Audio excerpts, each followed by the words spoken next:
This One's Wife. Henry IX. Hello, I'm H.G. Tudor. The last time there was a Henry on the throne was King Henry VIII, probably the most famous English king, who ruled England, there was no Great Britain or United Kingdom back then, from 1509 to 1547. It also, fortunately, doesn't look like there's going to be a Henry on the throne anytime soon. But I thought that it would be interesting to consider a situation whereby, as a consequence of tragic circumstances, Harry, his real name of course is Henry, becomes King of England, Scotland, Wales and Northern Ireland. This naturally would involve this one's wife becoming queen, something she has always had her eye upon. And you'll recall her rather sobering observation about how they were just one plane crash away from ascending to the throne. Accordingly, to inform, I have envisaged a situation whereby Harry becomes the King of England as Henry IX. The throne. A glittering symbol of power, control, and internal validation. It's little wonder that so many narcissists have occupied thrones and fought for them. It is a stage upon which a facade can be maintained, a place where admiration can be obtained from the masses, and, most of all, authority wielded in order to control. Monarchies and royal families are often a microcosm of narcissistic dynamics. Hierarchies built on bloodlines, where the heir apparent basks in the glow of inevitability, and the spare simmers in the shadows, plotting his own ascent, or perhaps revenge. Now, we imagine a scenario plucked from the darkest recesses of familial betrayal. Prince William, the dutiful son, sadly perishes alongside his wife Catherine and their 3 children in a catastrophic plane crash. King Charles III, already frail and burdened by ill health, succumbs shortly thereafter to the relentless march of mortality. Perhaps a heart failure exacerbated by grief, or simply the inexorable toll of age. The line of succession means enter Prince Harry, the prodigal son, the self-exiled rebel, ascending as King Henry IX, with this one's wife as his queen consort. What unfolds is not merely a change in leadership, but a narcissistic apocalypse, where the monarchy's fragility crumbles under the assault of ego, resentment, and public fury. Let us begin at the moment of tragedy. The plane crash dominates global headlines. Royal family wiped out in horror accident. The nation plunges into mourning, a collective wound that echoes the death of Diana in 1997. King Charles, already battling health issues, collapses under the strain, his death announced mere weeks later. The palace machinery grinds into action, but the succession is clear. Harry, further down the line of succession, but now moved up as a consequence of being the direct Windsor bloodline, is proclaimed King Henry IX. He returns from Monte Shitshow in California, that self-imposed exile of luxury and lecturing, to Buckingham Palace. But make no mistake, this is no triumphant homecoming. Harry arrives not as the conquering hero, but as the resentful spare thrust into a role he once fled. Harry's history reveals a man ensnared in the web of victimhood and entitlement. He has spent years decrying the very institutions that he belongs to in his memoir, Spare, the interviews with Oprah and Netflix documentaries, painting himself as the abused underdog while seeking to extract sympathy. Now, as king, he must embody the very system he reviled. Alongside him, his puppet master, this one's wife, manipulative, seizing this as her moment of vindication. "We've won," she might whisper to King Henry.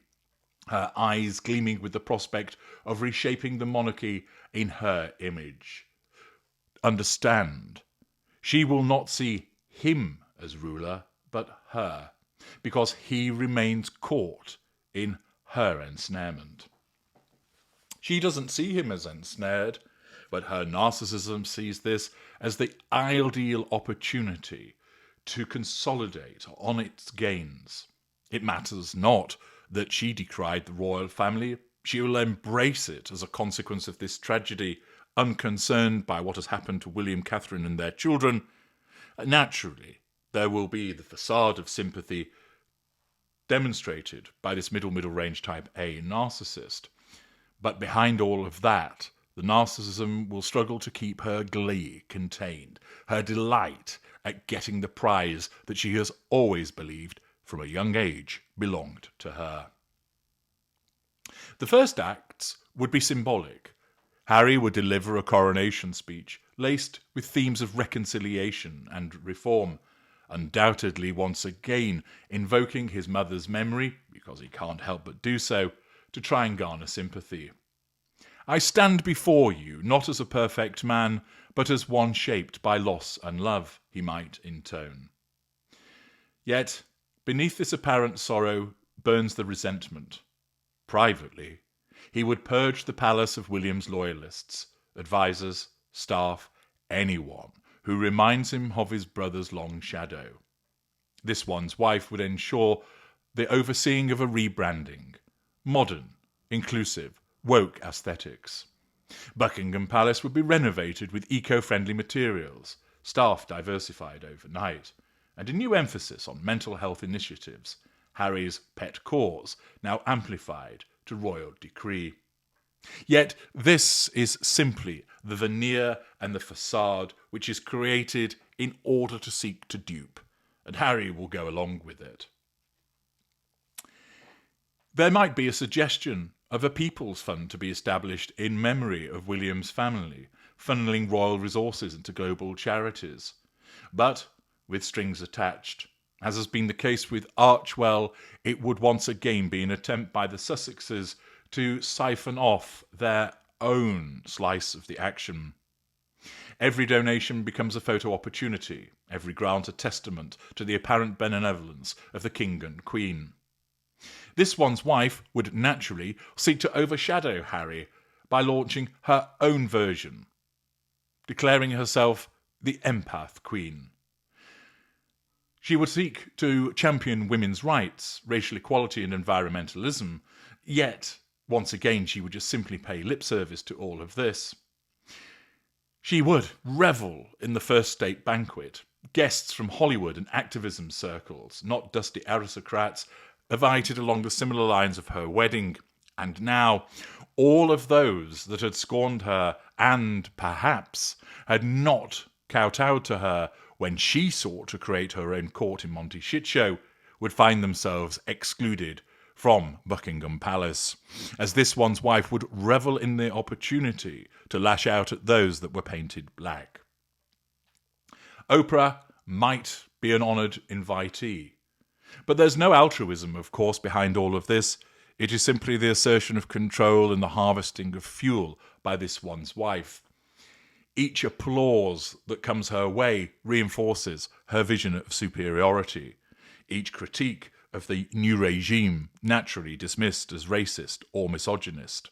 The victim facade, notwithstanding the fact that she is queen consort, maintained. In the early months, this one's wife would ensure that she and Harry would tour the United Kingdom aggressively. Harry in military regalia to evoke his Invictus Games persona. This one's wife spending freely, now her hands on a much larger sum of money as she ensures that she purchases those designer outfits to blend tradition with modernity. Policies would emerge. A push for Republican referendums in Commonwealth realms? No.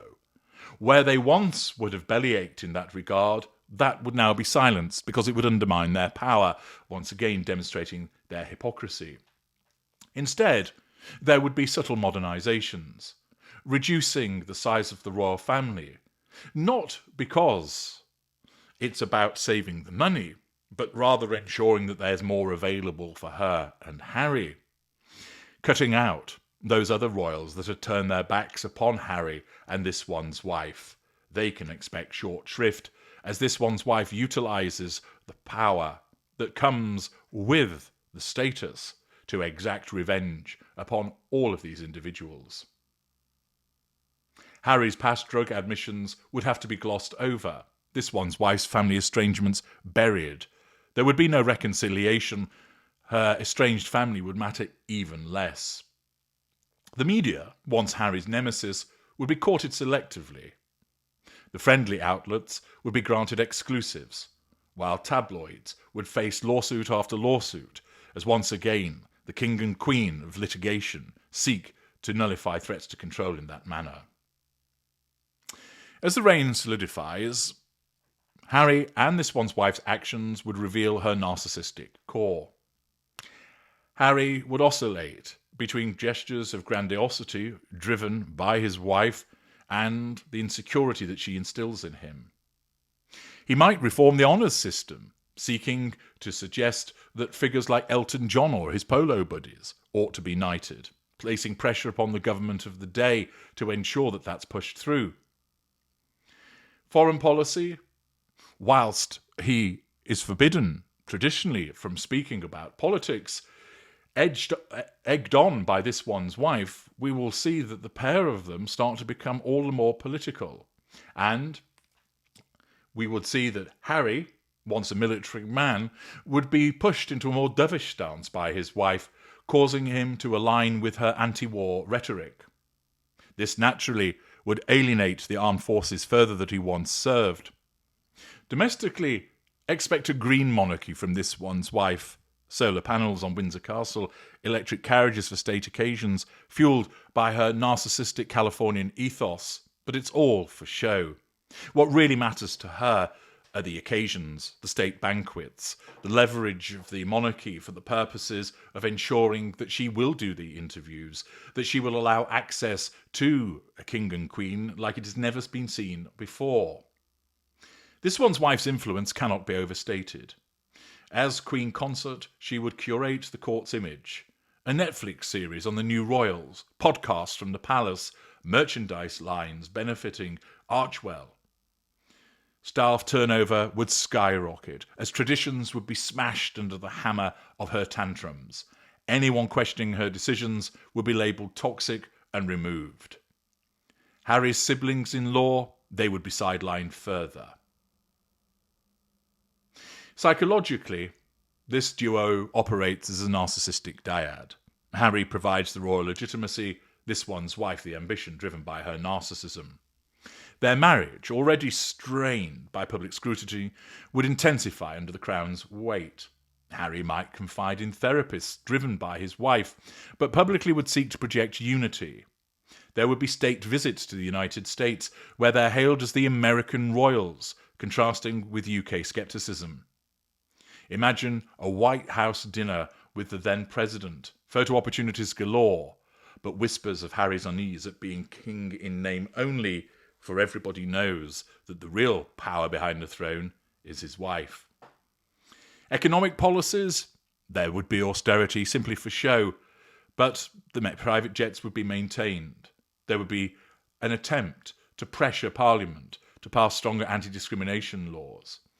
But these would, of course, be enforced selectively, were it up to them. The Church of England, with Harry as Supreme Governor, would face liberalisation, gay marriage endorsements, female bishops accelerated to appeal to the progressive nature of this one's wife. Critics would be sued into silence, protests quashed on the basis of security risks. Scandal would erupt when leaked emails from those courtiers sick to the back teeth of being ordered around by this one's wife, who can barely conceal her glee and delight at being thrust into this position of status power, reveal that she made repeated demands for luxury renovations amid economic downturn. Harry continues to defend her vehemently, invoking Diana. "My mother faced the same envy," he cries.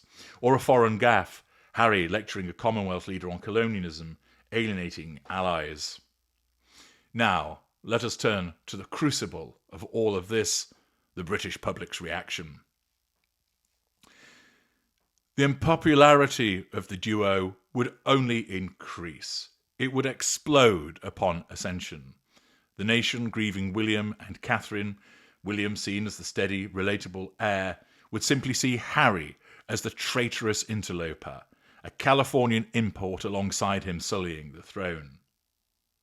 Initial shock might yield to reluctant acceptance. After all, there remains a belief in the concept of monarchy as a whole. Coronation viewership would be high, driven mainly by curiosity, but resentment festers. Tabloids, unleashed, dubbed them the Hollywood Royals, mocking this one's wife's Queen of Hearts ambitions as once again she engages in the Diana duplication. Protests erupt.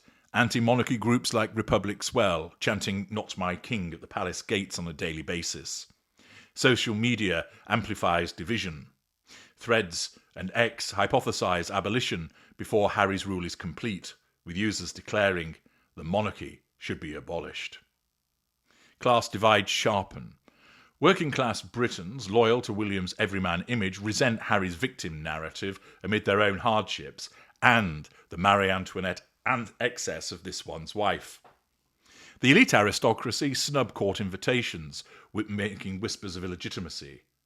Popularity plummets further, dipping to single digits and then into the negative, as economic woes blame the extravagant regime. Riots, quite possibly, especially if Harry mishandles a crisis like a recession or a scandal. Public fury peaks in referendums. Scotland pushes for independence all the harder. Wales murmurs about republicanism.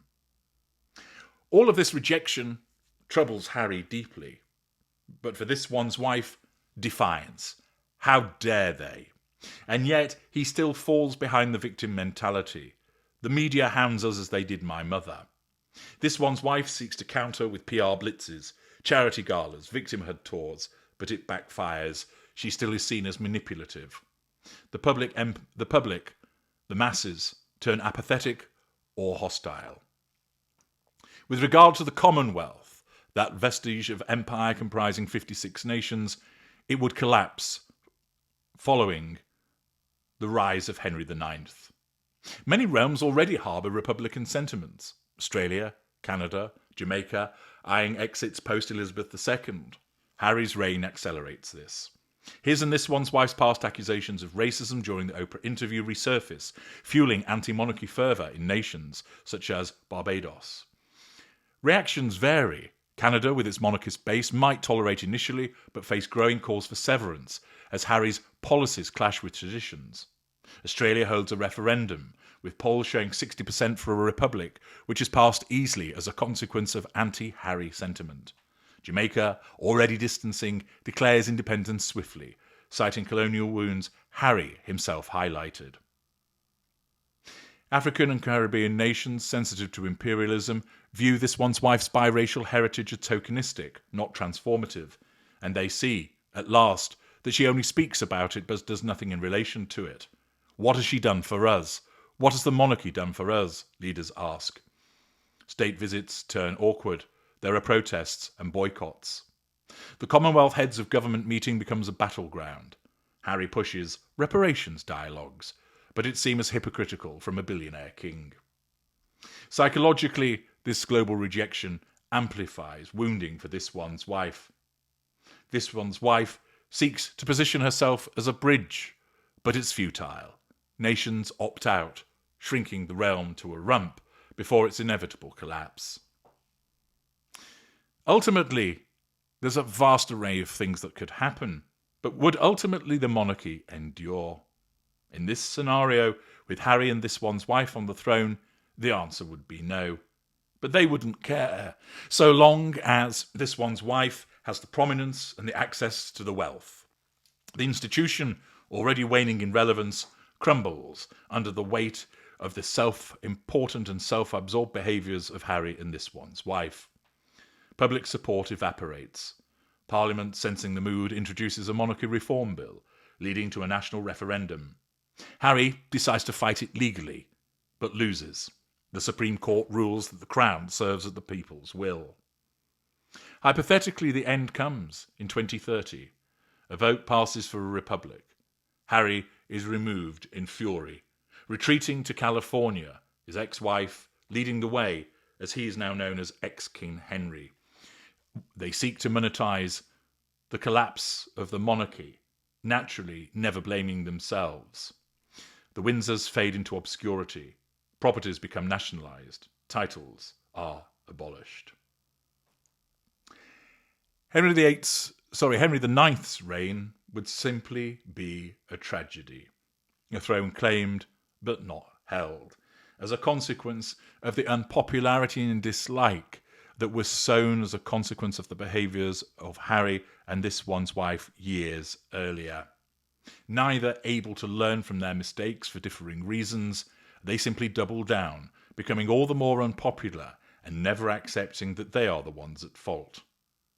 They get the main prize, and then they lose it.